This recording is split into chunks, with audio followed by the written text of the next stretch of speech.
वर्का बहाई धर्म के दिग्गजों में से एक हैं, जो बहाउल्लाह के अपोस्टल थे और जिन्होंने अंत में धर्म के मार्ग में अपने जीवन का बलिदान दिया। वर्का, जो बहाउल्लाह के सबसे समर्पित अपोस्टल्स में से एक थे, ने इस कहानी को बताया है कि एक अवसर पर जब वे बहाउल्लाह की मुखाकृति को आराधना से एकटक देख रहे थे, तब उनके दिमाग में एक विचार आया। उन्होंने खुद से कहा, मैं जानता हूँ कि बहाउल्लाह ईश्वर के सर्वोच्च अवतार हैं, लेकिन काश वो मुझे इस आशय का संकेत देते। उसी क्षण कुरान की निम्नलिखित आयत सहसा वर्का के दिमाग में आई। तू धरती को बंजर और बेजान देखता है, लेकिन जब हम उस पर वर्षा बरसाते हैं तो उसमें जान आ जाती है। वह फूल जाती है और वह हर तरह की शानदार उपज को जोड़े में उत्पन्न करती है।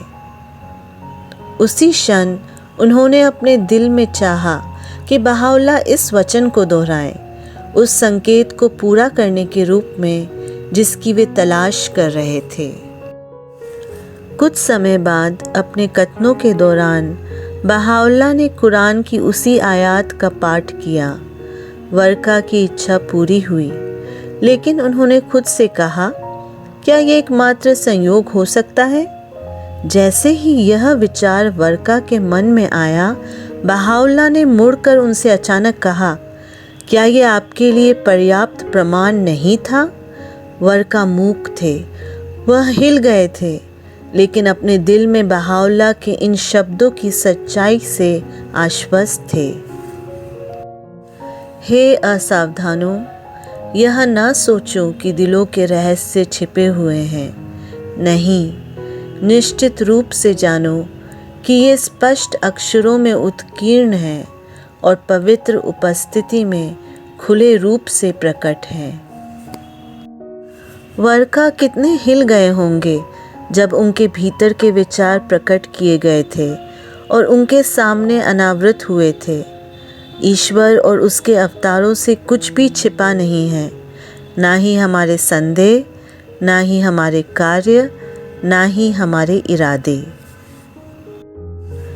कुछ लोग ईश्वर से कुछ भी छिपाने में असमर्थता के विचार से चिंता और बेचैनी महसूस कर सकते हैं, जबकि यदि यह कुछ है तो ये वास्तव में आशा और राहत का स्रोत है।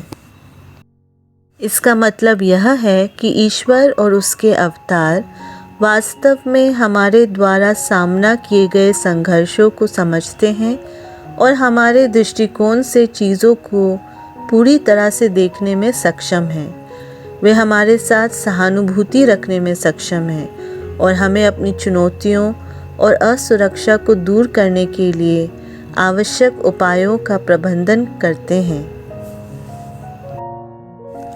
इसे ध्यान में रखते हुए हमें पूरे विश्वास के साथ अपने स्वर्गिक पिता ईश्वर तक पहुंचना चाहिए, इस ज्ञान के साथ कि वह हमें समझता है और स्वीकार करता है। यद्यपि वह हमारे विचारों को जानता है, फिर भी हमें पूरी आस्था से उस तक पहुंचने के लिए स्वयं आगे रहकर प्रयास करने की आवश्यकता है, क्योंकि हालांकि हमारे लिए एक उपहार प्रस्तुत किया जाए, लेकिन हमें उसे लेने के लिए उस तक पहुंचने और उसे स्वीकार करने की ज़रूरत है।